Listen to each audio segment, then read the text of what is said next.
I'm Hester Prynne, DJ and licensed therapist. This is Music is Therapy. Your session starts now. October 1981, Prince gets a phone call from Mick Jagger. Mick wants him to open for the Stones at the LA Coliseum. 94,000 people. So, Prince famously walks out wearing a trench coat and a pair of bikini briefs and thigh-high boots. He's playing neon electric guitar music that didn't even have a name yet. And the Stones crowd didn't get it, they didn't like it, and they turned on him. They threw beer cans, shoes, chicken bones, and then a literal grapefruit slams into his guitar and knocks it out of tune. And then 4 songs in, the story goes that Prince walks off stage in tears, gets on a plane, and flies back to Minneapolis. He swears he'll never open for anyone ever again. Okay. Mick Jagger calls him on the phone and says, Prince, if you're going to be a big headliner, you have to tolerate people throwing beer cans at you. So 2 days later, Prince returns. LA Coliseum, 100,000 people. They didn't like him a second time, but this time he finishes his 5-song set and he leaves. 3 years later, Purple Rain comes out and Prince is the biggest artist in the world. He never changed what he was doing. He had total conviction and certainty. He just waited for the world to catch up, and it did. I think about this story lately because my coach, Lauren Zander, who was on 2 episodes ago, the episode is called Manifesting versus Manifucking. Check it out if you missed it. But when I feel like insecure, when I feel like I don't know what my future is going to be, Lauren always says the same thing. She says, just be you, be Prince. And I feel like I always thought she meant, know on the inside that you're a superstar. Like my girl Gaga always says that she would walk down the street in the East Village and know on the inside that she was famous and she just waited for the world to catch up. And I thought that's what Lauren meant. But now I think really what she means is stay on stage and stay with the work even while they're throwing grapefruits at you. Now, no one's throwing grapefruits at me. I'm not on Prince-sized stages. When I do this work on the dance floor, people like it. My patients get better. My friends get it. The work is working. But I'm kind of like throwing the grapefruits at myself because I'm in the middle of building something that doesn't have a clean category. I'm a DJ. I'm a therapist. I use music to change people's state. I think I speak about that really well on like a panel when someone asks me what I do. But at night, when I'm alone in bed, I start to get nervous. I'm like, is this a real thing? Like, how am I going to explain this? Whose career am I going to follow? What path am I going to walk in? This is where my guest comes in. I was so excited to have her on because she just won this big award and I thought that's what we were going to talk about, but it wasn't, right? Sitting with her, I realized that not knowing the answers is not a signal that something's wrong. It's what it feels like to be early or to be making something that doesn't exist yet, or to have confidence in your own destiny, really, right? That maybe the most important part of a relationship to self is learning to tell the difference between when you have a real problem and when you're just not being patient with yourself. This could be in any part of your life, like a relationship, like in your health, like in your career, in a house you're building. It's okay to not know. When I tell you who this week's guest is, your first instinct might be that she has it all figured out. And I get it, because her on paper, she does. And in real life, I think she does too.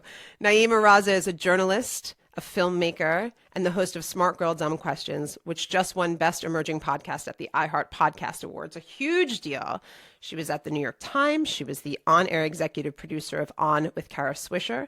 She's repped by CAA. She teaches at Columbia. And yet she built her whole show around saying, I don't know, let's find out. Smart Girl Dumb Questions. The premise of the show, which I love, is that the performative nature of having the answers is costing us something. Curiosity isn't weakness. It's not having together. It actually is having it together. And the thing that's off is the pressure to have the answer before the thing is fully formed. What's off is thinking that you know the answer to the question before you've even figured out what the question is.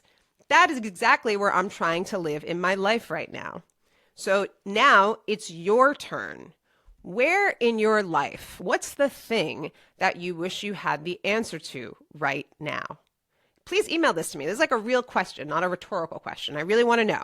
I love when you guys email me.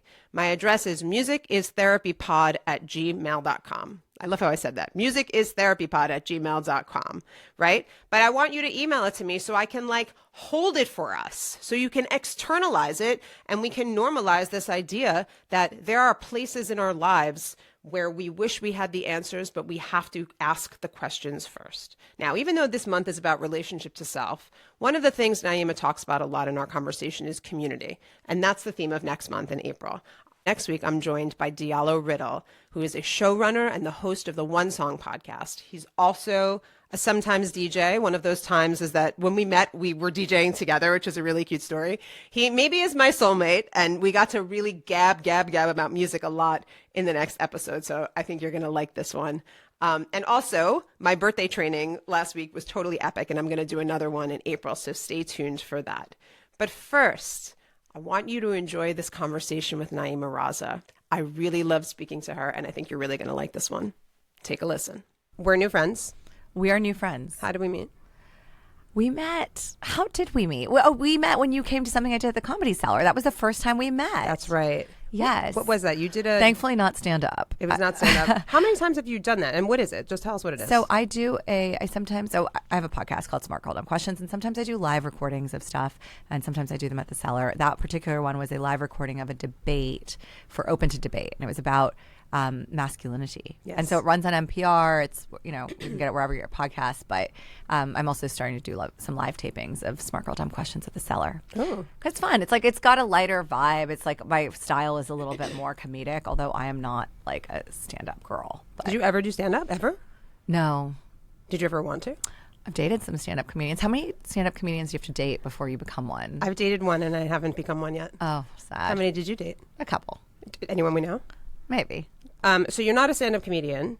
You come from a journalism background. Mm-hmm. You told me yesterday, when we went to see your billboard being unveiled. Oh, yes. You told me yesterday that you're not into music. You're like, I don't know anything about music. It's not that I'm not into music. I love music, and I'm a complete like music junkie, but I'm just saying I'm not like a music head. Before I had billboards for my podcast, yes. Before I became a journalist, I was making documentary films. I made a documentary film about the band Sublime. Yes. I grew up loving that kind of surf skate culture. I grew up in Indonesia, where that vibe was real. So, I wanted to. So it's not that I don't know. It's not that I don't know about music or I'm not into music. Of course I'm into music. I'm not a sociopath. Well, or some a people bot. are not into music. Some people At all? Dan Savage was on my show. He said, I don't really like music. And then we unpacked that, and he's into like show tunes. Which How's he having? Isn't He the sex guy? Is he having silent sex? I literally asked that very question. By the way, I recently went on a date where I was like, can I see your sex playlist from the guy? What was on it? I think it's revelatory. It should only have the following artists: D'Angelo, I hope. Okay, keep going. We're learning Miguel. about you. And then from there we can expand. Well, Stevie Wonder, who's on What about Mazzy Star? Mazzy Star? Mazzy Does she Star. have anything past the one song that people know? No, but it's like just like a deep cut? sexy feminine voice, which is nice. It's a very sad song. Leon for the 90s. Bridges. Leon Bridges will work, Leon of Bridges course. will work. Yes, Yes, that's right. of course. Little Anderson .Paak will work. Exactly. Yeah. See, this is good. So what We have happened? it. You saw the list, and what did you think? I mean, I don't know. He might listen to this, but no, I thought probably this is the only time I'm going to see this list. Did you ask him for the sex playlist in public, or like Yes. you were like, we're on a date? No, because he was playing some music. We were like out at a restaurant, and then like afterwards we went for a little walk, and he's playing some music. So then I just asked to see. Yeah. I was more curious what people call it. What people call on Spotify their sex playlist. What do you call yours? Mine is called Home. Mine's called Because all I'm doing at home is that. That's all I'm doing at home. No. Mine is called Indoors. Indoors? Yeah. Oh, you never had outdoor sex? No. Oh. Where would you have outdoor sex? Like on the on like the fire escape? In the woods, go to Montana. What are you playing? What are you playing the music on? You're not going to bring a Bluetooth speaker. You bring a Bluetooth speaker. You have to deal with that Your pairing, iPhone. which You is put so your stressful. iPhone in a cup. What's on your home playlist? So I don't know. You want to pull it out and look at it? Yeah, you don't know what's on it? Yeah, pull it out. I don't know that I want this for everybody out there. So let's see. But let's do it anyway. Let's do it anyways. I do want to say I made this film about this band Sublime. I'm super into that genre of music. I grew up in like the kind of that like 90s baby like punk ska skate culture. But I'm just saying I'm not like when I make films. Yes. Which is what I used to do before I made podcasts. Yes. Do you see how I've deflected from your ask about this? Yes, I do, and I see how you're taking control of this interview too. Yes, so exactly. Yeah. This isn't, by the way, this isn't like let's read your CV. Like, yeah, I know. Everyone's reading your CV right now. No, I don't want them to read my CV. Okay, so when you make films, how do you choose? Yeah, so there is a person that you hire like called a music supervisor. Yes, and a music supervisor is like this iconic character in the film industry because a music supervisor can like look at not just the tone of a scene and have a sense of what music should play, but like what era, particularly in documentary, what era that was, what that musician would have been inspired by, and who that musician that inspired that person was inspired by, and let's play that music. And I think that is like what I think of when someone says, "Are you into music?" Yes. I think of that genre of person, and I have had the opportunity to meet people like you, like Diplo, like Jacob Collier, like the producer David Kahn, who produced Sublime, The Bangles, produces Paul McCartney. And so when I say I'm not like good at music, that's what I mean. I'm like I am like dumb about music, respective to the excellent people at music I know. But when you're talking about a music supervisor, right? Yes. Like I want to have George Draculius on the show. Do you know Yes. who that is? I want to Yeah. have George on the show. So what I like to do, and what you walked us into, was let's make those connections with your playlist. With my sex playlist. That's the technology of music connection therapy. Oh, really? Yes. I don't even know. Like, we're such new friends that I don't even know what you. I don't know how this. But this music is the first step. Show me. Give me like 3 songs. Tell me This 3 is like songs. tech woo woo. This is woo woo tech. It's like spiritual tech, like Kabbalah. Spiritual tech is Kabbalah tech. Kabbalah is tech. Kabbalah is Madonna, and that's music. And So that's it all right. makes sense. Okay, what am I opening? I'm opening. Tell me a couple songs on your home playlist. Let's see the home playlist. Sure Thing by Saint Germain. Let me see. Okay, you're gonna just do a scroll. You can pull. We're gonna out. do a scroll. I can't even really see. Oh, you have a leisure song on this, which I love. It's a sexy song, "Cigarettes After Sex." Billie Eilish, "Birds of a Feather." Doesn't it, like distract you because she's such like a personality, you know? "Senorita" by Shawn Mendes, Camila Cabello. "Not Senorita" Love. by Justin Timberlake. No. "Make Me Feel." Can you really have sex to that? It's like so. You said a so few. upbeat. Now you're really going through. But do you see "Easy like on Me" by there's an Adele, arc. "All of Me." These are These are like emotional coming home. Perfect. You know what this tells me? This is timed. But you know, that's for the denouement. There's an arc. Yeah, exactly. I can see that. It like peaks. It's the pinnacle. As they say Yeah, in would you Bridgerton. say that I did a good DJ playlist? I do think this is a good DJ playlist. You know, it's when a lot of DJs, and maybe your friend Diplo would agree. A lot of DJs have a hard time being sexy or using music during sexy time. I don't think he has a hard time being sexy. I know that, nor do I. But a lot. I agree. But I love how nervous you are right now. I'm like I'm in a full sweat. Your face is the same color as your hair right now. I'm sure Wes does not listen to music during sex. I have no knowledge of this. I have no idea. I find that listening to music during sex is very distracting, because what I start to think about is the connections between this and how the algorithm, if I'm listening to like an algorithmic playlist, what it tied together. So when I look at your list, That is what you think about when you're having sex? no, when I hear one song from in a restaurant, and I hear one song going to the next song, I think about the curation. Yeah, but you're not in a restaurant when you're having sex, especially you, Miss Indoors. You're just like at home in missionary position. That's what you're doing. Your playlist is literally sex playlist. Adele, "Go Easy on Me." Rihanna, "I Want You to Stay." Like there's a longing in these songs. Oh, but that is boyfriend level. You're like an hour into playlist at this point. What do you mean it's boyfriend level? I'm just saying that's like I just think that is. What do I think? I mean, I just think they're romantic songs.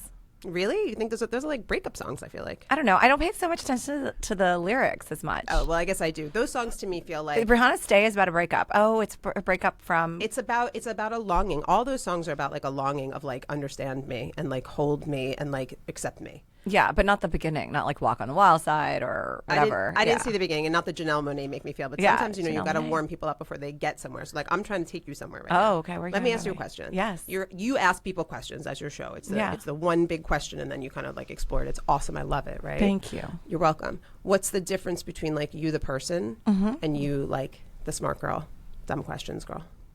I actually don't think there is a big difference between those. You can hear me talk about my sex life on that show all you want in this episode with Justin Garcia.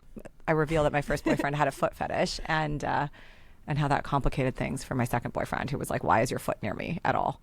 But I don't think there's a huge difference between those things. I do think that like both on the show and how I am in real life is like I share about myself, but I don't want to be like all about myself, which is why maybe guesting is like less natural to me than hosting. It's easier for me to ask the questions, but also because I'm lead from a point of curiosity. versus a point of like, let me tell you about my life. In fact, like, and that I think is like a cultural upbringing reality. Say more. I love that you're doing therapy. Say more. Tell me more. Say more. I am Pakistani and American. I was born in DC. I was raised in Sudan and Indonesia.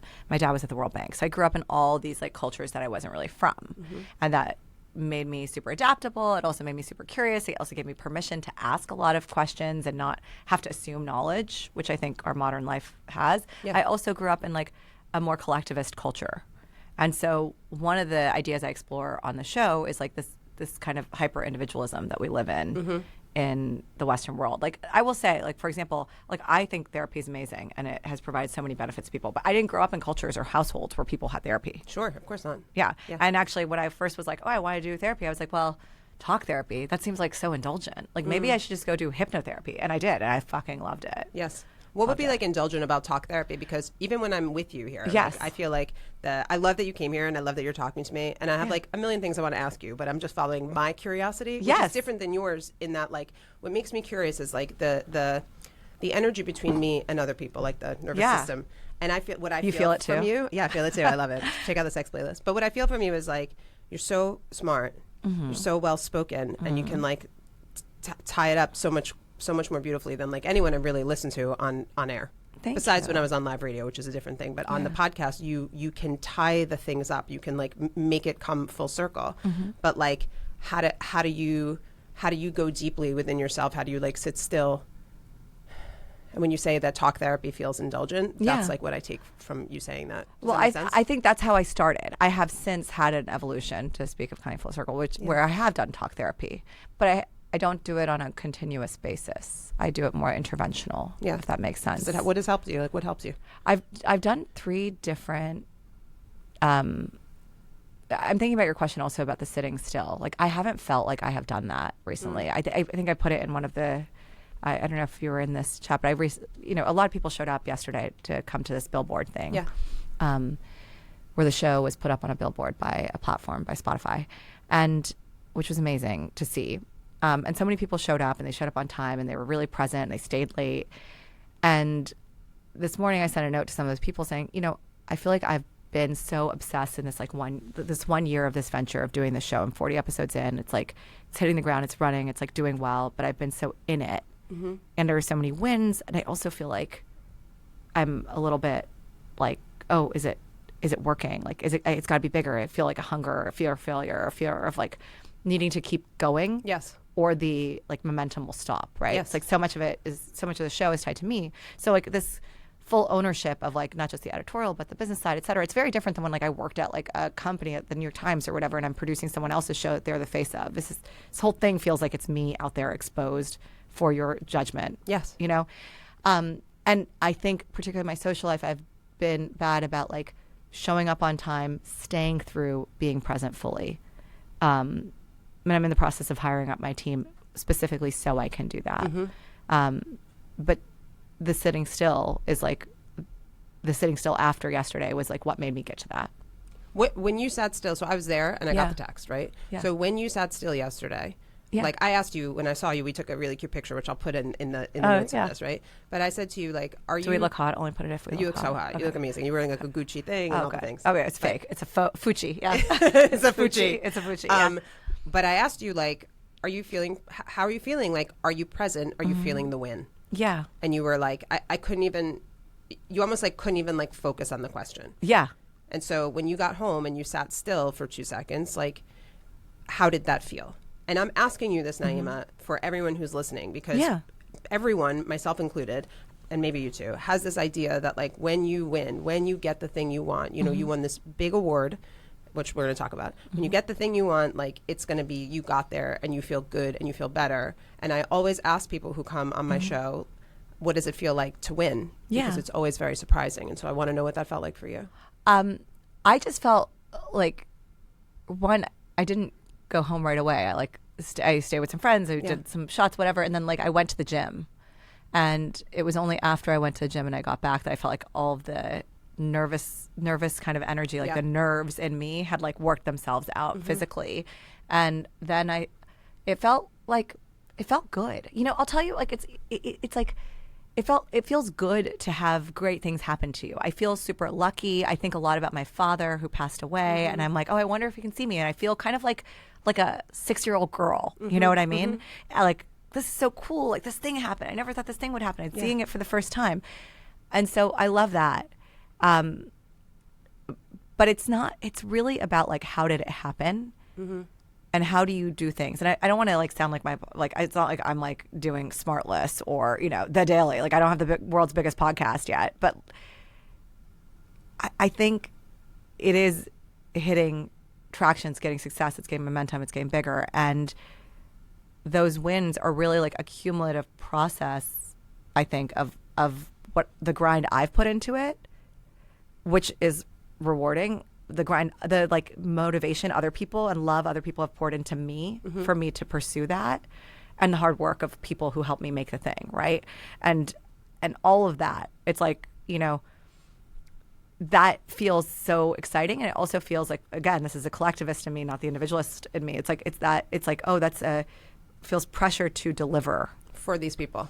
And deliver again for these people, because they are taking, like, I've had friends who, like, it's like, record my podcast. I'm like, thank you. Like, my other, I don't know if you want to talk about the award thing. Yeah, I do. I want to talk about that. So the iHeart Podcast Awards were last week in Austin, and you were nominated for Best Emerging Podcast. You were nominated against a Kardashian. Yes. And some other really big people. And you won. And when you were given your award, what did she say, as you remember it? What did she say? She said that to emerge, I have it written down right here. I'm going to read it for everybody. She said, emerging is hard, but making it in podcasting, that's insane. There are more than 4 million other podcasts. Yeah, I remember that. And she said, like, therefore, if you're nominated, you're already a winner. And I had not won. At that point, I was like, yeah, I agree. It is a hugely competitive industry. By the way, I produced podcasts for 5 years before I was hosting one, and have one that I fully own myself. Yeah. There were 200,000 new podcasts last year. Really? Most podcasts. Now I'm going to get into journalist who covers media and tech moment, not Julie's patient moment. It's fine, because I appreciate my podcast is doing well as well. Yes, exactly. And it's helpful for me to hear. You're doing well. Yeah, exactly. So I think, I want to know from you as well. Let's hear it. Let's celebrate. So no, there were 200,000 new podcasts last year. Most podcasts don't last more than 7 to 10 episodes. Is that right? Yes. Because it's hard. It's hard. The average new podcast, I think, has like a couple hundred plays per episode in its first week or first month or so. I heard it was like 30 or 40 or something. No, I think the average is around 141. Oh, maybe average. Okay, yeah, fair. Exactly, the average. And so it's a tough landscape, because, as anyone listening to this knows, like, I always joke, like, 1 out of 20 people in America have a podcast, and I think 1 out of 3 suffer from the affliction that they believe they should have a podcast, right? So I agree with what the presenter said. Yeah. But it was surreal to have that moment, because I didn't fully expect it, and it was nice. It was a recognition. Yes. I think it was also a big testament to independent podcasting. I'll tell you, the night overall, this is not about me, but like the night overall, the big winners were these people like Nora from Terrible Thanks for Asking. I think it's now called Thanks for Asking. Stephen Bartlett from Diary of a CEO. Hannah and Paige from Giggly Squad, like people who have like been independent, grinding, making their things. Yes. We live in an age of lots of celebrity podcasts, and Amy Poehler won big, and that's great. She's amazing. I love the Smartless guys, but like Midas Touch won in news. There are a lot of people who, to make this thing, you got to do something that you want to do 1,000 times. And actually, what I love doing is the thing. And so the accolades are not the reason, but the accolades are like a measure and a validation of like your grind, like right? I should keep going. Like I should keep doing this. Yes, it's like a reinforcing mechanism that like this is working. This is hitting something. You're not screaming into a void. Yes. Did you think you were going to win? No. Did you hope you were going to win? Did I hope? Sure. Yeah. Like, were you like? Did you visualize it? Like, do you do any of this stuff? No, I don't do do any this. of these manifestations. No, you got to teach me the therapy and manifestation. I got to teach you all the things. When you respond to this question, you really sum up sort of like we talk about identity. The theme of the month is like relationship to self, right? And so you have now said like 3 times, but I've seen you answer every question this way: collectivism, not individualism. Yeah, and this is tied to how you were raised and the countries you were raised in. Can you tell me a little bit about that? Because I'm curious. Yeah. But so, I mean, there's this whole kind of, and I don't want to just group all of Western culture. No, of course, like, for example, Judaism has a very collectivist, tribal kind of sentiment to Yeah, it. but not in the therapy rooms, this. Oh, really? I guess it's like a particular like trip, but you know, there's just it tends to be that you know societies are seen in this like 2x2 matrix of how hierarchical versus not they are, and how individualist versus collectivist they are. And I would say that I grew up in kind of differentiated hierarchy environments, but very like collectivist environments. And what it means to me is like, look, I've written about this. I wrote a piece in the Times a year after my father passed about how my father's last gift to me came after his death. And it was this sense that growing up, I was raised in this like kind of like we're foisted upon each other, like 40 cousins, like into, or 30 plus cousins into like these apartments in Pakistan every summer. And you have to share everything and you have to be, you know, it's not about you.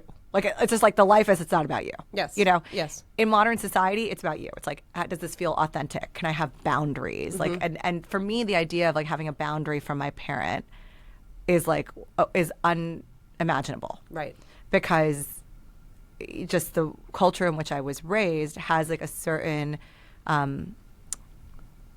like reverence for the elderly, of their wisdom, and like look, my mom like sometimes drives me up a wall, but she's my mother, and I couldn't imagine that. And I'm not judging anyone for that. I just it's a different culture. So, you know, I kind of was raised in that culture, and then when I went into my 20s and I was at university, and I kind of became like I was like in the West. I came back to the U.S. I came to university here, and my dad would be like, "Oh, you are going to be in California. Like, you should meet your cousin who's out there. You're in this random town in Hong Kong, and you have a second cousin that's out there." And I'm like, "Dad, I don't have time for that. Yeah, I don't have time for this. Like, I'm going to live for," and I really did that. And then when my father died 5 years ago, I was like, the people that showed up, because it was the middle of the pandemic. He didn't die from COVID, but it was the middle of the pandemic. It was hard for people to be there. We couldn't be there in the hospital with him. You know, my father it was the first time he had been in a hospital by himself ever. Wow. Because there was 3 daughters and 1 wife. Right. And that man ain't never getting away from any of us on our watch. But in January of 2021, you couldn't go. You couldn't stay the night. I mean, always one of us slept there. Always one of us was there. And it would break my heart to see people who have nobody visit them for days in an ICU. Right. And growing up with an older parent, you kind of recognize that. So I never had the boundary with my parents, but I did have it to this broader idea of like, you should see your second cousin. All of those people showed up, and they showed up for my dad. And I realized like that what I write in the piece, like obligation, it doesn't just take, it really gives you, it feeds you, it's nourishing. And I found myself like just like starting to want to do those things, of wanting to go visit, you know, a cousin whose like kid's name I couldn't remember, wanting to like show up for, wanting to spend time with my father's friends, stuff that felt like work. It felt like a distraction from like my own independent objectives of, you know, whatever that was. And I find myself so much happier now that I'm back in that place. So I wish I had known you when your father had passed away, because I would have been there for you. And these are some of my values, is to always show up, particularly around death, which is a very, you know, culturally as a Jew, that's like, that's when we fucking arrive. Like, we have very similar, like Muslim and Jewish death traditions are similar. Yeah, very similar. Abrahamic cousins. Yes, like, you know, the around the death is such a time to show up. Yeah. But what's so powerful, I think, about what you're saying is that you made this joke that 1 in 5 people or whatever has the affliction to think that they should start a podcast. Yeah. And so you not only started the podcast, not only had the audacity to start the podcast, even though this is sort of how you were raised and how you think, and probably the reason why your show is so successful and so fun to listen to is because of, you know, sort of maybe your mix of values and where you come from and where you live. But like, you did it all on your own. Well, I mean, okay, you and your team. And not just my team. I mean, actually, the people, I want to say, like, I've had a great team, and I've changed teams over the course of it. Like, I had to hire the right people. It's the hardest thing about starting something by yourself, as anyone listening out there, as you certainly know from having your own practice, having your own thing, having built so many successful businesses, enterprises, like evenings, like all events. I do is do things on my own. It's very hard. But finding people to care about the thing as much as you care about the thing is very hard. And so your number one team throughout the journey of, I think, being a sole entrepreneur, or whatever the word is, sole entrepreneur. Solopreneur. Sounds like you're opening a salon, salon entrepreneur. The number one thing, the team is really all the people who love you and are going to care about the thing as much as you do.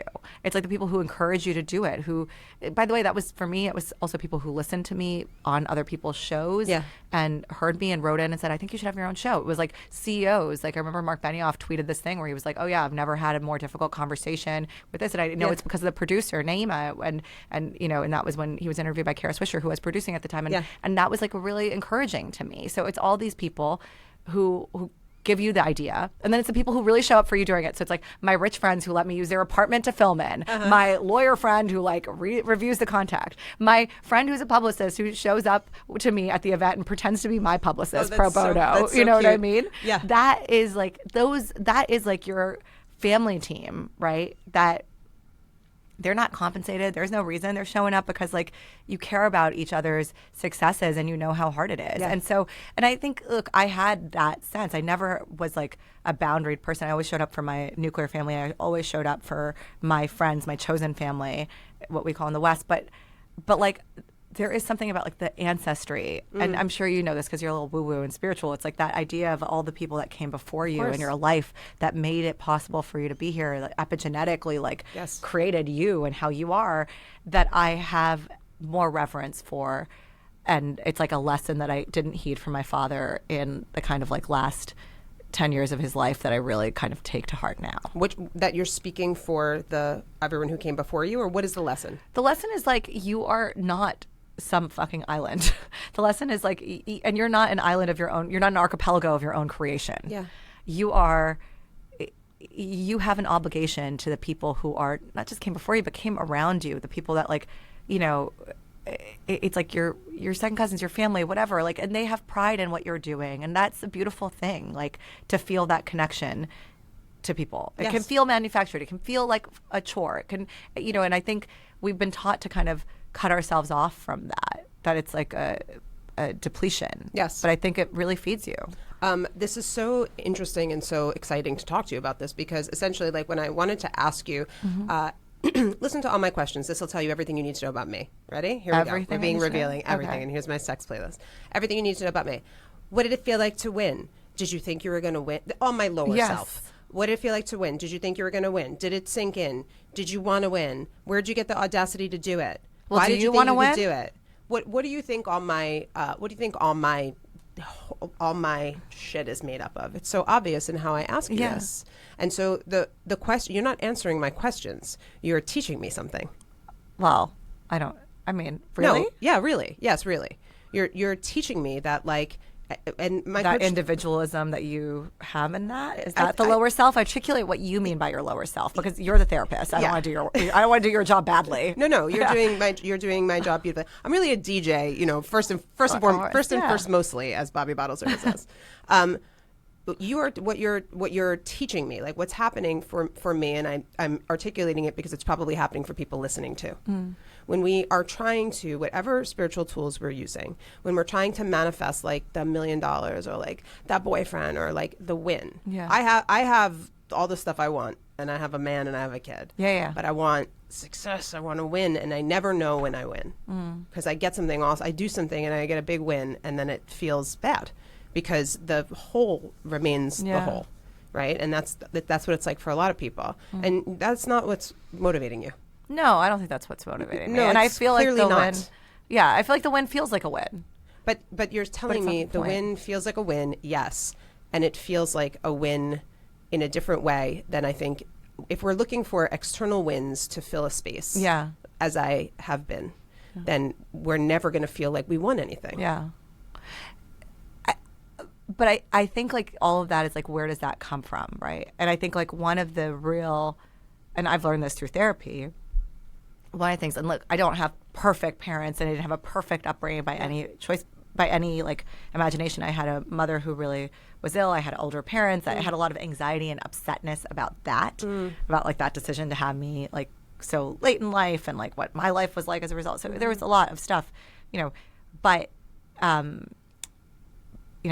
watched my mother have a brain tumor and recover, and so like there was a lot of stuff like when I was in that formative like early digits ages, but I really got a lot of confidence from my parents and a lot of sense of courage and confidence. And I'm so grateful for that, because I don't think like I do things because of a hole. In fact, like I think I have an opposite problem, which is like I do things out of a kind of eudaimonia is the term, like pleasure seeking. Yes. Right? But like, there's a name at the big festival, you know. Is it? I closed Oh, it. you Yes. did? Yeah, eudaimonia. I'm Yeah, like, exactly. Eudaimonia. Okay, yes. so you do things out of like that, like the joy of doing the thing with the people you're doing the thing with, right? Yes. Like the number one piece of advice I give to someone who's starting a podcast in this like very difficult industry where it's hard to break through and the numbers are so shitty is like do something you want to do 1,000 times. Yes. And do it with someone you want to do it 1,000 times with. Yes. Do it with people you want to do it 1,000 times with, because that's the whole fucking making of the pancake 1,000 times, right? Yeah. And so a former boss of mine used to call me like Princess Jobby because he's like, you would do your job as a hobby. Like I loved it, and I actually feel like I've had these like 3 different parts of my like life, career, whatever that were like I was a consultant, and I did foreign government work and Libya, Vietnam, et cetera, Asia, Africa. And then I was making documentaries, and then I became a journalist, and now I'm doing my own show. So I've had these, kind of few-year arcs in different places. Every time, like, I started, I became good at the thing because I loved it. Yes.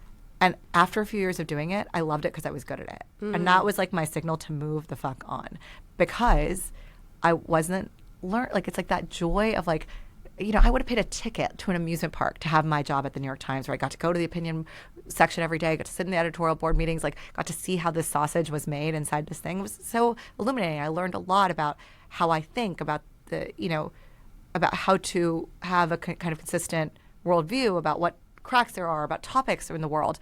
Like, I mean, this idea that we're like students for a portion of your life, like you said, you went to grad school, and then like all of a sudden you're out there and you're an adult who knows how to do things is such bullshit. Like that's like the whole premise of my dumb question show is like, yeah, you don't know jack shit. You're smart about something. You're dumb about lots of things. You're probably curious about everything. Yes, I certainly am, and you certainly are. And like that's like I think the joy.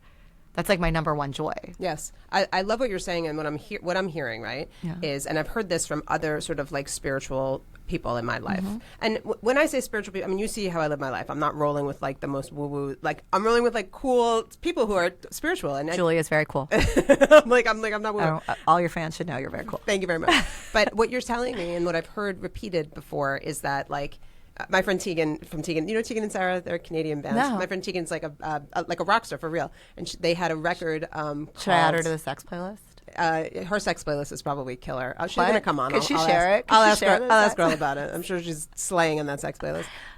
They used to have a record called "If It's Not Fun, Don't Do It." Yeah. And Lauren Zander, my coach, who was on a couple weeks ago, she always says like, you don't know how to have fun. You suck at having fun. And I'm like, what are you talking about? I'm a vinyl DJ. Like, I'm the most fun. What the fuck? Yeah, I'm like a raver. It's fine. But she's like, you don't have fun. And when you're having fun is when it works. The reason that I love. Do you think that you don't have fun?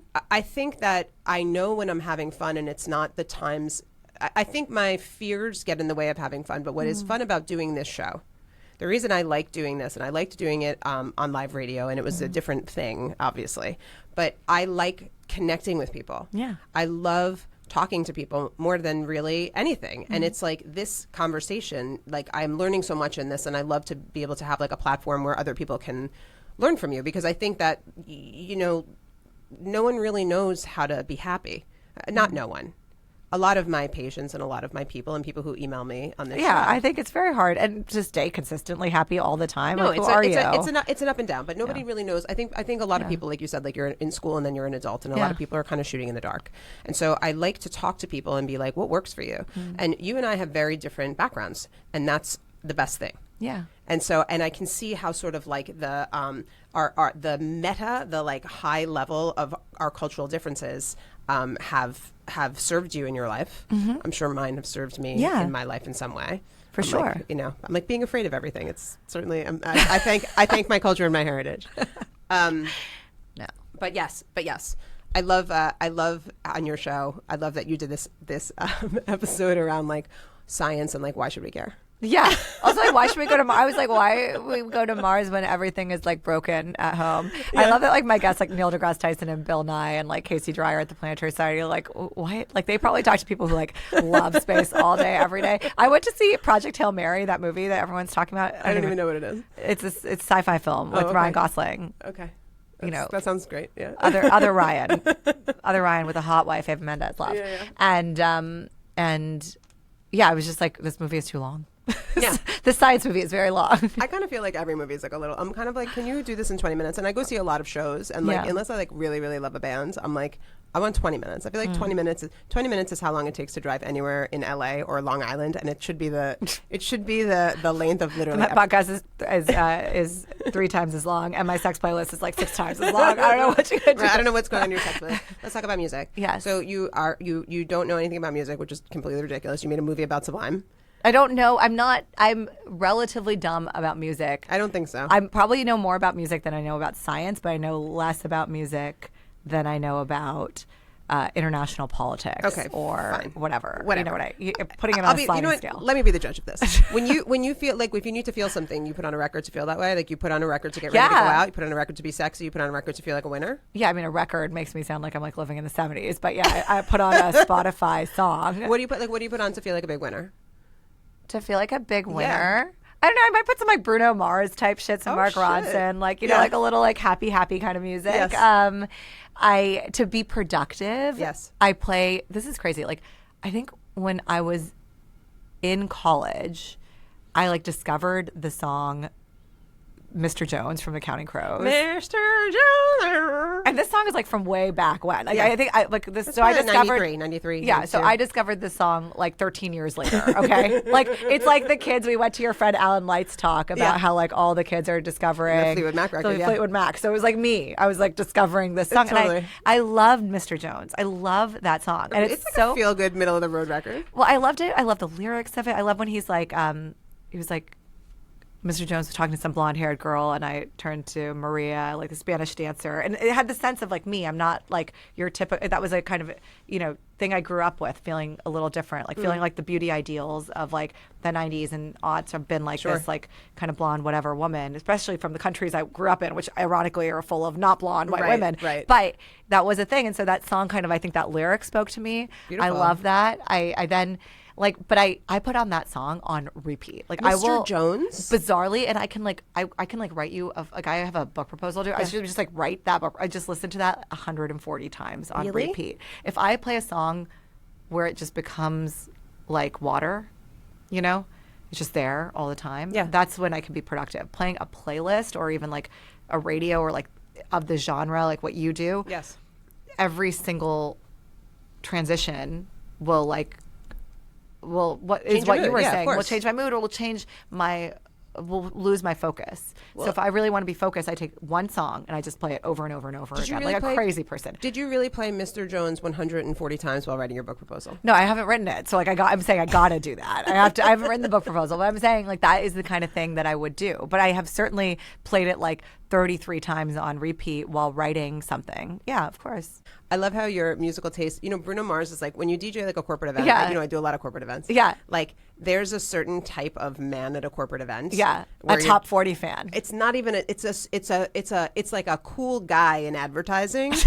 And they want to hear Bruno Mars. Like that's Really? when you play Bruno Mars, like it's like really rocking. That's You know funny what because I mean? went to like this a Forbes CMO summit in Aspen a year ago or something, and they had Eddie Vedder come out, and I was like, "Who's Eddie Vedder?" And like all these like Oh my God. Gen X or like later like they were just like so excited. The ad guys were excited. The ad guys love him. But like a basic man. And by the way, I just posted my last episode was a solo cast, and I Yes. went through like 10. And there's a whole story about me meeting Eddie Vedder, and I mean, love, he's sexy. I love Eddie Vedder.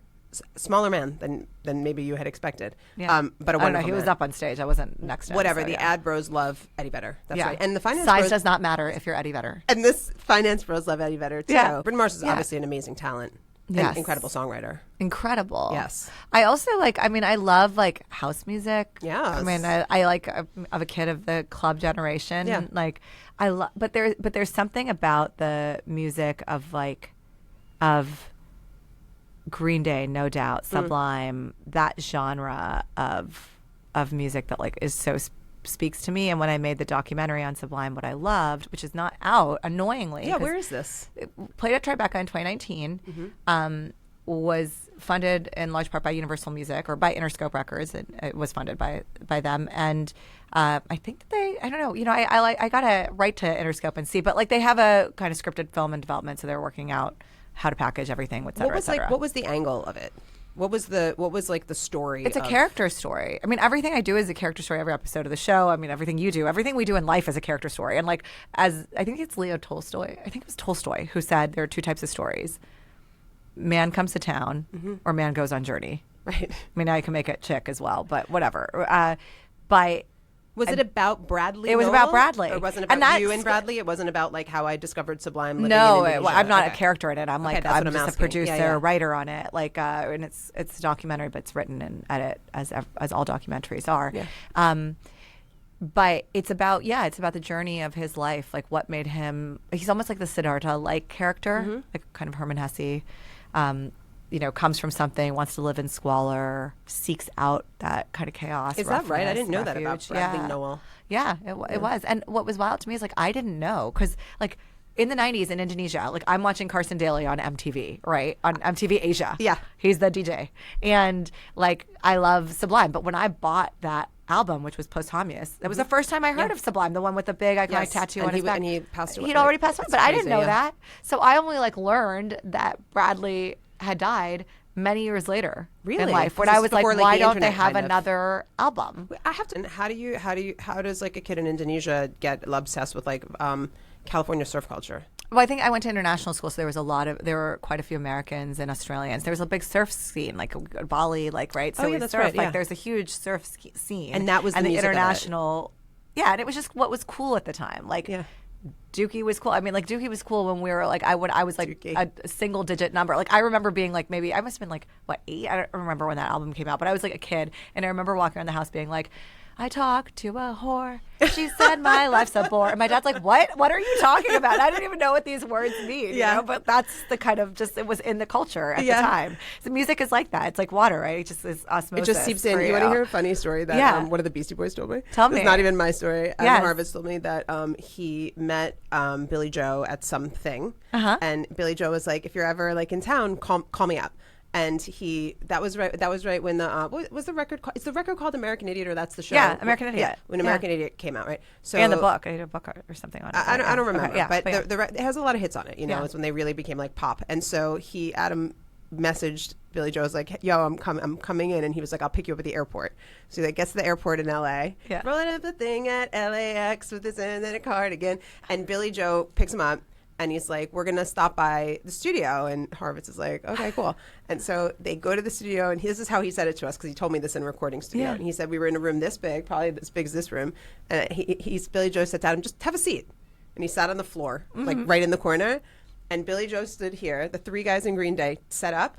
And he's like, I'm going to play you my new record. Or he told him on the way, we're going to play you in the new record. And he thought they were going to play the record.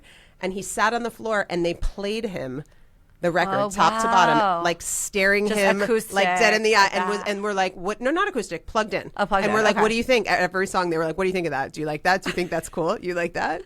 I love that. I know, isn't that such a funny story? That is such a clash of style. And one time I was in New York in 1992 with my friend Jordan, who was in a band, and he was wearing a Green Day t-shirt. He was the first kid I knew who liked Green Day, long hair and like Vans, you know. And we were walking on Broadway. That's early to have even known Green Day, right? I know it was 92. Dookie was like 93 or 94. He was very early. Yeah, it was like when they were still a punk band. Yeah. And we were shopping for like Doc Martens on Broadway. Like you used to buy them on the street with cash. And so some guy like ran over and was like, you like Green Day? You like Green Day? And Jordan's like, yeah, I love Green Day. And he turns to me and he's like, you like Green Day? And I didn't know who Green Day was. I was like, yeah, I like Green Day, whatever. And he left and he was like, yo, that was the fucking singer of Green Day. What? And I was like, really? That's cool. Crazy. I know, isn't that so funny? I love it. I can picture him, but I don't even know his name. Like that's like my friend or Billy Joe Armstrong? I don't know who Jordan from the band is. No. I wish. Sounds hot. In my head, he's hot. But no, exactly. The lead singer of Green Day. But that was like the band era. So this actually connects this idea of individualism and collectivism. It's like I feel like we're like so in the age of the solo artist, and like you can do everything yourself. We get discovered on SoundCloud that we know, like Billy, for example. There's a whole like our mom's amazing, Phineas. There's a whole kind of circle around that kind of creativity, of course. But we live in this idea of again, it comes down to like this hyper individualistic like solo star. I don't know what happened to bands. Well, that's actually a financial question. What happened to bands is there's like a real answer to this, which is that with the streaming services, you can't really, it's almost impossible to sustain a band in this climate.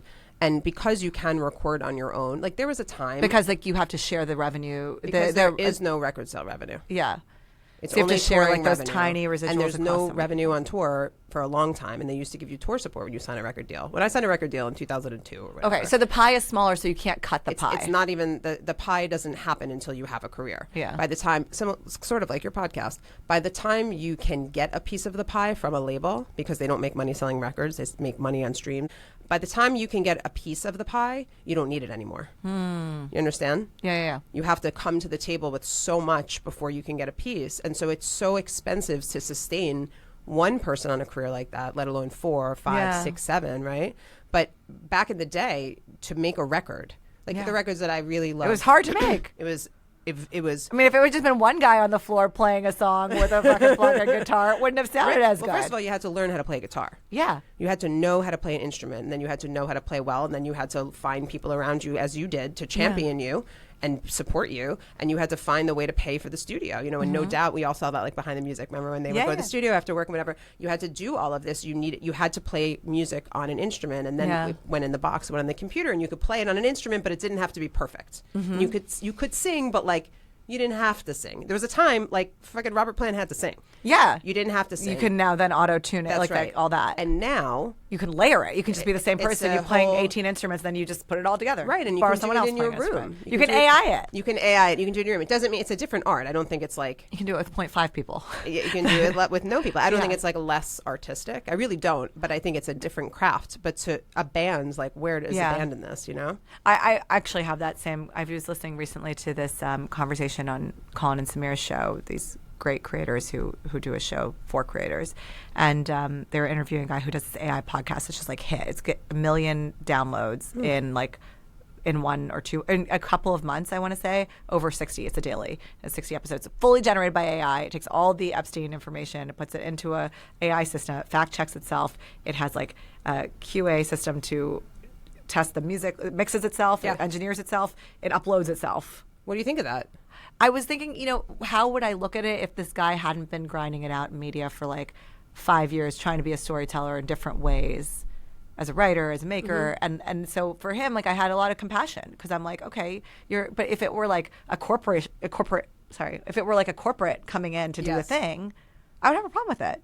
But that was like funny. the politics of it. But it's not the politics of it. It's just like I think there's something about like, there's probably some, even in the system he's creating, some like, I hope, I haven't listened to the show and I'm not endorsing it in any way, but it's like there's probably some recognition of the craft. It's almost like what you're describing is like postmodern art. Because it's like, the training that goes into making a postmodern piece. I happen to love modern art. Not contemporary, but modern art. Do you know the difference between modern and contemporary art? I believe I do. Tell me, because this is a dumb question I asked. I believe it's I believe it's a year, and I want to say the year is maybe in the 70s. So I believe that modern art, and you should fact check if you're listening to this. Well, if I'm wildly wrong and I'm going to be embarrassed, we'll just cut this out. No, we won't. We should keep it because people need to learn. The whole idea is we should say dumb things. What's the difference? I believe, and I've asked this to the person at Mass Mocha. Yes, okay. I was like, what is contemporary art versus contemporary is contemporary to its time. Yes, that's right. Irrespective of Of when the course. time is. That makes so sense. there's no lineage versus modern is one era of time. Right. Modern is an era that I believe ended in the 70s. Is that right? Modern is that. Right. But then Contemporary is everything after that. That's now. Contemporary could have been like before that too, I believe. Like it's contemporary to its time. Okay, fair. I understand what you're saying. But what you're describing, it reminds me of this. That, I think the question I have for you is like, how do you feel about like where does it leave the listener? That when I think about AI, which I have, I think AI is powerful and awesome and exciting and whatever. But I wonder, like, where is the audience in all of this? I think about that too. Like in a world where everybody, as I said, 1 out of 3 Americans afflicted by the urge to have a podcast. If we're all broadcasting, who's paying attention? Exactly. And as our attention spans are becoming goldfish, you're saying 20 minutes is too long. Probably like 20 seconds is too long for a lot of people. Not in sex, but I was not like, in sex playlist. I was like, Diplo or no, nobody is talking about that man but you. Okay, just let the record show. Let the record show that when Nayeema calls me, the photo that comes up on my phone is a photo of Diplo running shirtless. But I don't know why. This is inexplicable. I don't know me. why either, Nayeema. This is you. I did not send you that photo. I do not have access to that photo. That is like a public Getty image. They should make you pay a license fee for that photo, okay? It says, it just, they're going to come for you. Anyway, 20 seconds, yes. But I do worry about this, like a world of just constant spectacle broadcasts, the distraction. Just it's like I feel we're living in this hyper fragmented media reality. I think about it all the time. By the way, I asked Wes this question. I asked Diplo this question when he came on my show of, do you ever think about not making shit? He's like, yeah, sure, all the time. Yeah. And then I was like, what? He's like, we're just going to make everything. Just put it all out there because you just got to make your shit. It's like, I think about it, like it's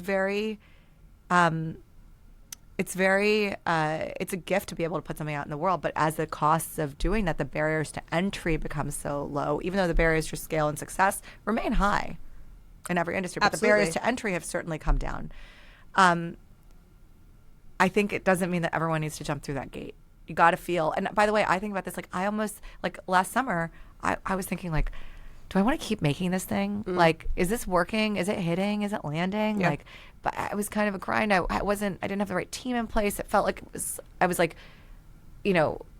felt like I was up against a current in a way that didn't feel good, and I wasn't enjoying it. And so, I got to thank former mayor Eric Adams, because he came on the show and that interview just like popped and it did so well. And it was so fun and ridiculous. Like, I asked him this like fuck, marry, kill question. Yeah.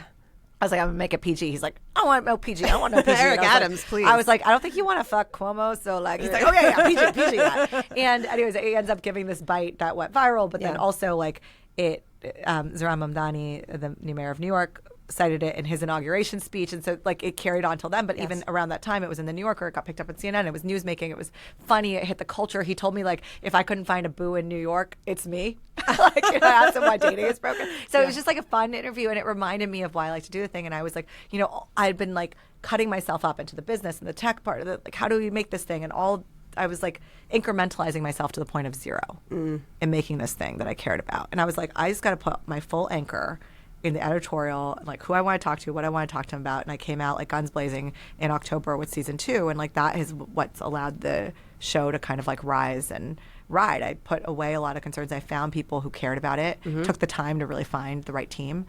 So I guess all of that comes back to this idea that like, I feel like I want to make something that has value. I think that person that I was listening to on that Colin and Samir show was making something he believed had value. Sure. He had a point that actually, in our world of like media punditry, what people want is not some voice they can trust, but actually a neutral arbiter. It's a different theory of journalism and like the value of what the future of journalism looks like. It's not going to be all this like, America's Got Talent in every newsroom trying to get everyone is that true? have a brand. Like I don't consume that much news, but like I like to consume news from the person that I like to hear from. Yeah, I don't really. It's not the neutrality. It's like I like Rachel Maddow.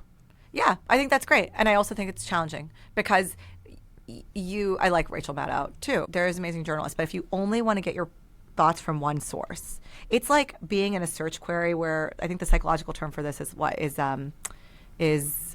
it when you have this bias? It's confirmation bias. Confirmation bias, exactly. So confirmation bias, where like you're entering things into an algorithm, a search query, which is going to pop out a result that you're going to like, and it's going to push you further to the position that you're in. It is a problem of our media. Yeah, of course. Just like you schooled me on the business model of bands versus not. Yeah. Like the subscription model in media had pushed news organizations, I think, in different directions from the kind of objectivity of journalism that has been the guiding force for the last 100 years in journalism. I do think that, like, in the future of media, there'll probably be two things that are really resonant. One is, like, you're going to love the person that you're listening to, and you're going to fully agree with them, and you're going to listen to them because you love them. They're entertaining. They're whatever for you. They're your Rachel Maddow. And the other is, like, what this guy is saying is, like, you don't know what to believe because there's so much misinformation. There's so much slop. And so I want this, like, very holistic, neutral arbiter, and I no longer believe a person can do it. So there's going to be some technologies that come up and do it. And by the way, that's why that's why Breitbart does well for its audience, and that's why Axios does well for its audience, because it's seen as like a neutral middle of the road. This raises so many more questions about like, even in the language, is there neutrality? This is like feminist theory. Yeah. Who created the language? Even in the language, is there neutrality? Where is the AI getting the information from? What is it Q&Aing against? Yeah. For me, I guess because I'm not interested so much in hard news. I'm like, smart girl, dumb questions. I'm like, tell me about why you like Green Day. Yeah.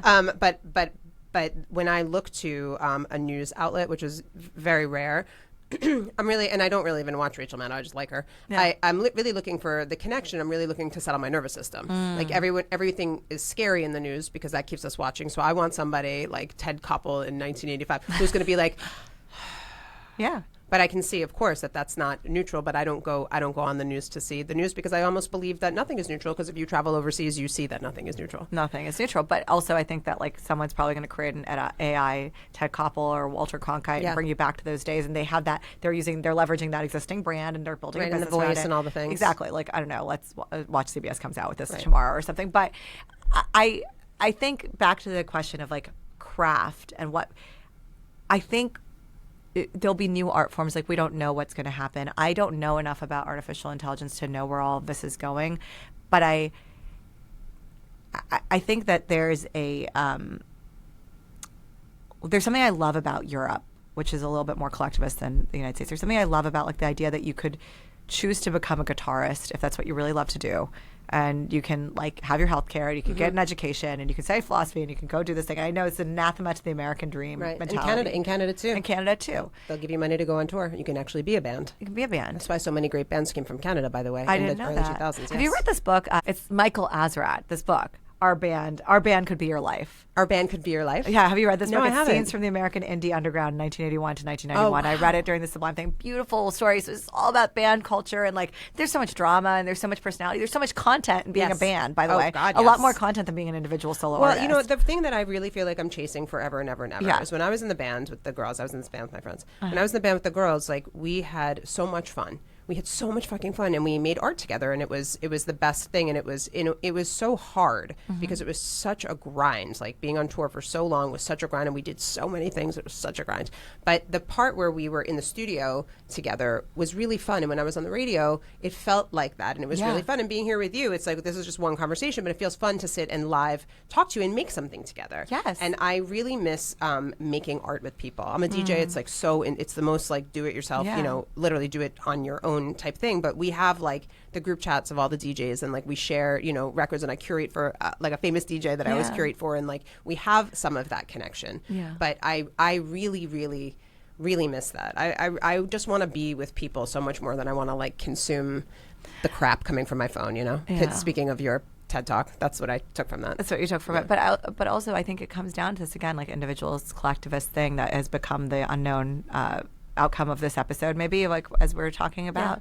Esther Perel and I had this conversation on my show where I think there's something like in that search for individualism that is deeply tied to the kind of loneliness epidemic that we talk about. And I don't know if I'm curious how like new technology and this precipice of this new era of AI, if it's going to create space for us to be together more, or if it's going to create a draw for us to be with it more. Of course, it's based on attachment. It's not based like, you know, social media is attention. Yeah. AI is attachment. Because I studied attachment theory because I'm a clinician. It's like this idea of like, let me hold you. Nayeema, that's a good question. Yeah. Good catch, Julie. But you know what I mean? Like it holds you. Don't worry. I have you. It does what the parent doesn't do. It's a very, very, very scary thing, and it's going to teach people it's going to teach people it's going to teach people the opposite of how to stand in vulnerability and learn how to give and get and rupture and repair exactly and do it in another person. I moderated a thing. I did a thing at the Comedy Cellar about is it better to date an AI or a human. It was a very funny conversation and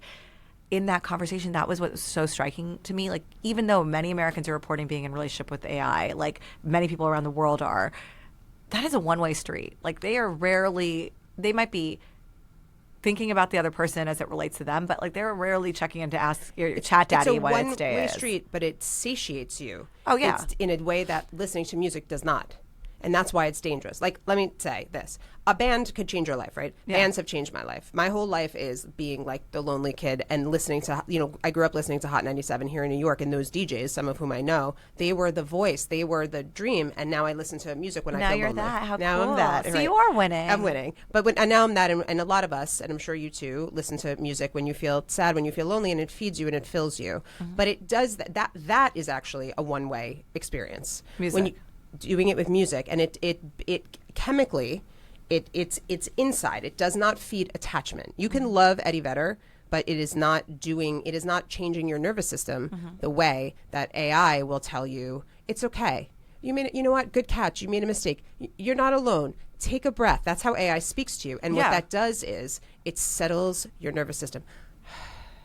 And that is reciprocal, and that's a cycle, and that's a chemical change in your body. And with a parent and a child, you attune to the child in a good situation, and we now know that in a relationship, you attune to the partner. That's so interesting. When I say one way, I was thinking about the other direction. I was saying like the AI cares for you. The AI is doing something to you, but you ain't really doing something for the AI. But a parent-child's supposed to be that too.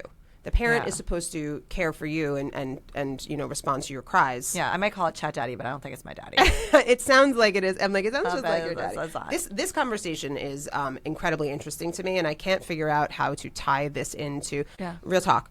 This attachment is like my work. Yeah. And so trying to figure out a way to like tie that, I'm a DJ, everybody knows me as a DJ, but I'm also a clinician, and it's like I do this technology that I talk about, but I teach people how to do this and all this. But that piece of it and talking about AI and attachment and all of this, like I'm so interested in having been at your panel. I'm so interested in talking about that and like activating on it. I just can't find a place for it in my ecosystem because I have so many fucking jobs. I'm going to go DJ the Bridgerton party. Are we going to cut this? Or are we playing this? Yeah, we're going to cut this, Whatever. I mean, we should talk about it, and there are lots of ways to cut it. Really? I would love that. Yeah. I mean, like, look, this is a big conversation that's taking off. I saw something from this MIT guy who's done a lot of work, whose name I won't remember now. It's like but something with a P. Yeah. But he was saying, you might think you're in a relationship with AI, but you're in a relationship with a company. Yes. And that feels very true. That feels very, very true. But I love that you kind of come from, I didn't know that about your background in attachment theory overall. And I think that is fascinating. You should get very involved in this conversation of how we're attaching to technology. And what is can you have an anxious attachment to music?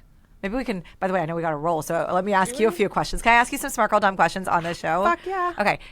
Can you have an anxious attachment to music, and what would that look like? You can have an anxious attachment to music, and I have one right now, and I'll explain it to you. There is an artist called Harry Styles. Harry Styles I was at a wedding with him this summer. That's wonderful. Couldn't have recognized him in a lineup. I can. I could recognize him very clearly. Harry Styles is our Mick Jagger. Harry Styles made a record called Fine Line. I'm familiar. Fantastic. Harry Styles made a record called Harry's House that has his best song on it, which is Daydreaming, which samples the Brothers Johnson, as produced by Quincy Jones. Okay, Yeah. He is phenomenal in every way. Okay, I was offered a box seat, a seat in the box to see Harry at MSG. My daughter was starting a new school, and I was like, I'm gonna go. I'm not gonna go. And the last minute, I didn't go. And it was very hard, and I'm so attached to Harry. I've listened to his voice so much, and suddenly there was a rupture there. Over time, I repaired it by indulging in Harry and listening, and I have a lot of friends who love Harry, and we talk about it and all of this. This is very much a one-way relationship. Okay. Listen. Yes. Harry Styles announced that he was doing a 30-day residency at MSG. Yes. Right? You're gonna go? About 3 weeks before the tickets went on sale. And he did not say what the dates are. Harry Styles fans are women in their 40s. Okay. Okay? A lot of the songs he wrote, and I know this firsthand, are sex songs about women in their 40s. That's part of why we like him so much. Oh. And he caters to us, and we appreciate that. That Anne Hathaway movie on Amazon Prime. It Real. Yes. Documentary. But he did not announce the dates of this tour.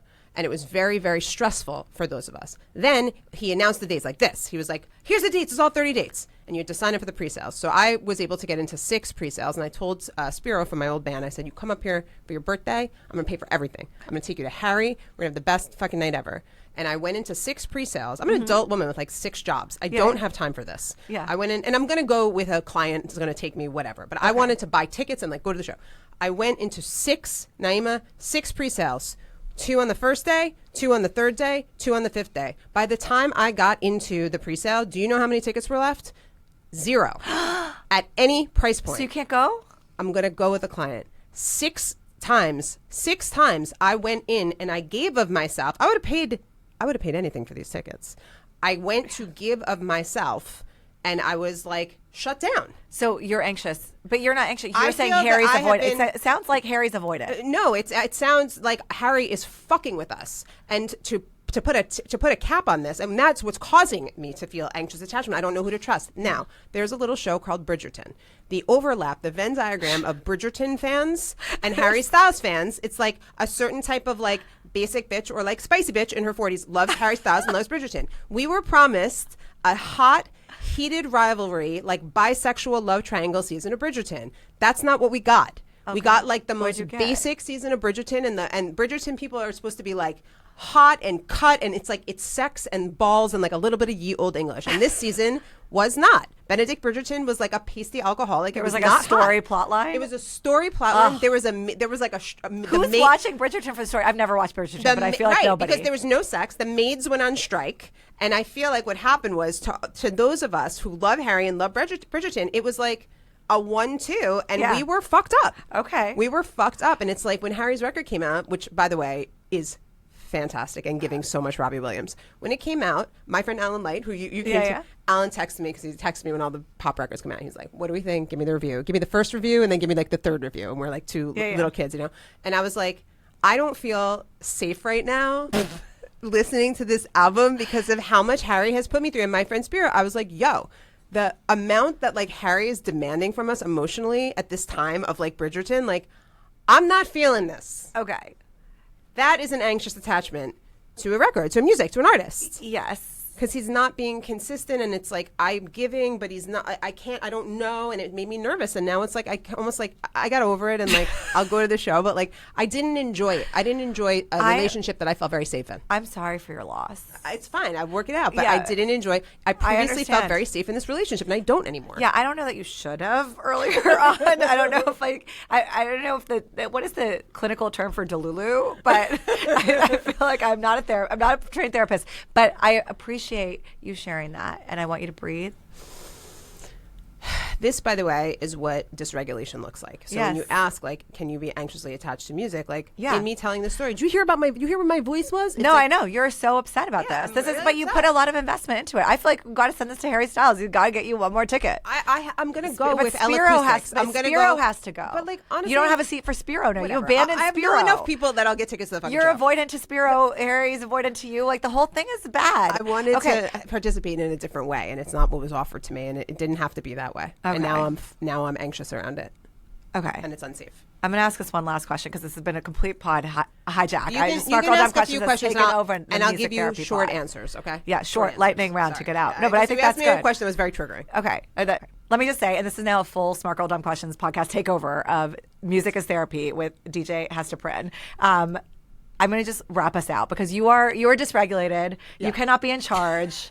The Pakistani pilot taking command over here, okay? So, lightning round to get us out of here. Yeah. And we can both answer if we want. Love it. Okay. Who is a musician you have been avoidant of? I think Taylor Swift. I feel like I have a kid. I understand it's so important. It's great at what she did. We can't elaborate. This is a lightning round. Taylor Swift. I'm taking over. How about you? Taylor Swift. Mine would be, I think, or actually, fuck, now I've lost mine. Yeah. Musician I've been avoidant with. Fuck, I forgot what I was going to say. Maybe Eddie Vedder. No, because it has to be someone you were attached to, and then you're like kind of avoiding. What about like a rapper? I want you to be. Oh, you know what? Okay, I have one. I feel like I have been avoidant of Leon Bridges, which is sad because, as I said, he's on my sex playlist. Really? Why? I just haven't been. I just feel like he's come to concert. I see it. I love the Spotify feature where they tell you that they're in concert coming. Me too. Soon. I love that. I love that. Coming to your town or whatever. Coming to your town. Yeah. I'm like, thank you. Need to know. Sometimes the town is wrong though. They'll be like, Dom Doll is going to be in Australia. I'm like, not my town, but okay. Okay, musician we've been avoidant of. Who's a musician you have secure attachment to? Led Zeppelin. Really? Oh, hell yeah. Okay, for me, it's Counting Crows, I guess. I don't even know this guy. I was like, are these guys even alive still? They're like, I found them so late. They're probably like, R.I.P. Are they still alive? Counting Crows? I have no idea. I think so. I think the guy dated like all the Friends actors. Okay, and what does someone's sex playlist reveal about them? I think it reveals how much they're focused on their partner and how much they're focused on themselves. Ooh, I can't even answer this question because I'm unqualified. What does my sex playlist reveal around me? Am I focused on myself or my partner? Your sex playlist shows that you like to be in control because you have timed out the movements of that and not left a lot of room for improvisation. No, that's not true. I don't even play it half the time. I'm just telling you, it rises with the Janelle Monáe and then it goes down for the denouement with the Adele. I love that you think anyone's making it through 2 hours and 36 seconds. 2 hours and 36 minutes of this playlist. Well, maybe it's like, many. It's like a long day. I think you know what it is. It starts at different intervals. It starts at different intervals. How many songs do you think actually should you get through on a sex playlist? Yeah. So we're gonna say it's 4 minutes a song. We're gonna say it's we're gonna say 12 minutes of foreplay. We're gonna say 12 minutes of intercourse. 24. So what is that? 6? Okay. 6. It's a 6-song cycle. 6-song cycle. But I wouldn't put in like I would keep it. I would not let the music control the sex. Yeah, obviously. Rhythmically. But your playlist is like that. It's No, like I now don't we got to think so. speed up. Now we got to slow down. It's like I don't think you got to play. You don't have to have sex to the music. Well, what are you going to do if the music is like if you're listening to Janelle Monáe Make Me Feel and then you're listening to Adele Go Easy on Me, like what? That's depressing. I feel like there was an arc between those. I think those songs are back to back. So you're saying I'm a sexual dom? Yeah, I think that is you're like, so not the truth. You're controlling that. You're controlling the energy of the room. You might need to go back to school for this particular vertical that they teach in therapy school or whatever. Anyways, thank you so much for having me on your show. I like how you're wrapping it up. Thank you. Thank you so much for being here. Everyone listen to Smart Girl Dumb Questions. We're going to put all your links in the show notes. All my links. Is there anything that's left unsaid? No, just I think you and Harry Styles should have a conversation. But otherwise, I feel we're good. I'd love to get him on the show. How do we get Harry on here? I don't know. You know what I'd love to do? We had my husband on here, I don't know if you heard that. And we talked about our relationship. Yeah, we love Randy. We love Randy. And then I would like to have Harry on to talk about our relationship. So coming soon. I think you could just have that by yourself. I'll just leave. I'll let you do that. Enjoy. Thanks for having me on. Thank you to all the Music is Therapy listeners. Bye. That was my conversation with Nayeema Raza. If something hit for you, share it with a friend or give us a rating or leave a comment. It really helps the algorithm pick up the show and send it to other people. You can send me your questions for yourself, or you can send me your 10-song playlist. Don't forget the 10 songs that made me. I got a few of yours and I really like them at musicistherapypod@gmail.com. If you want to go deeper with this work, the link to my course is in the show notes and all of Nayeema's links are in the show notes as well. Next week, we are joined by the incredible Diallo Riddle, and the week after that will be Alan Light, followed by Shervin Leonez and Heidi Hartwig, founder of Friends from New York. April is going to be awesome, so keep coming back. Thanks for being here with me, and I'll see you next week for more Music is Therapy. Woo! DJ Hester Prynne's Music is Therapy is a production of iHeart Podcasts.